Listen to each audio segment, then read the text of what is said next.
Aitäh, austatud istungi juhataja, head kolleegid. Vabandust, härrased, kuulaks ettekandja ära ja siis saaks arutada läbi küsimuste või siis ka läbirääkimiste vooru. Aitäh. Aitäh.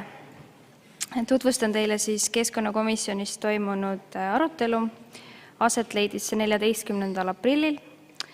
Kohal olid kõik liikmed. Mait Klaassenit asendas Andrus Seeme. Ja kuna me sellel istungil arutasime vist 3 erinevat seaduseelnõu, siis ma loen või tutvustan seda osa, kus oli käesolev eelnõu arutelu all. Seda tutvustas meile siis Kliimaministeeriumist keskkonnakorralduse ja kiirguse osakonna nõunik Hanna Vahter ja ka minister Andres Sutt. Arutelu oli suhteliselt lühike.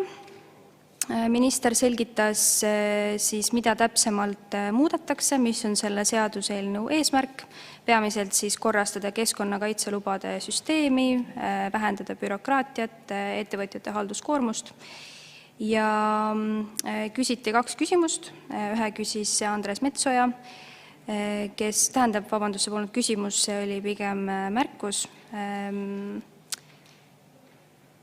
mis puudutas siis eelnõus nimetatud keskpolügooni ja Rail Balticu tegevuste lihtsustamist ja arvas, et seadus ei peaks olema projektipõhine, vaid vajadusepõhine.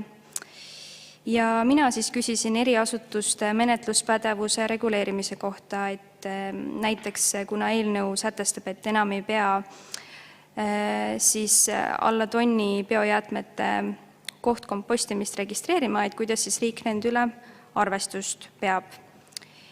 Ja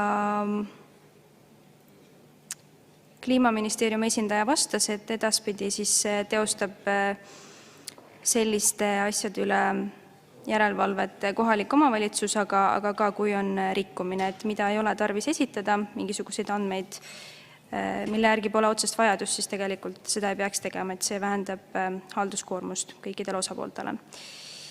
Ja mida siis otsustati? Kõigepealt võtta eelnõu täiskogu päevakorda 14. mail ehk siis täna ja komisjon tegi konsensuslikult ettepaneku esimene lugemine lõpetada. Aitäh! Aitäh! Ja küsimusi teile ei ole.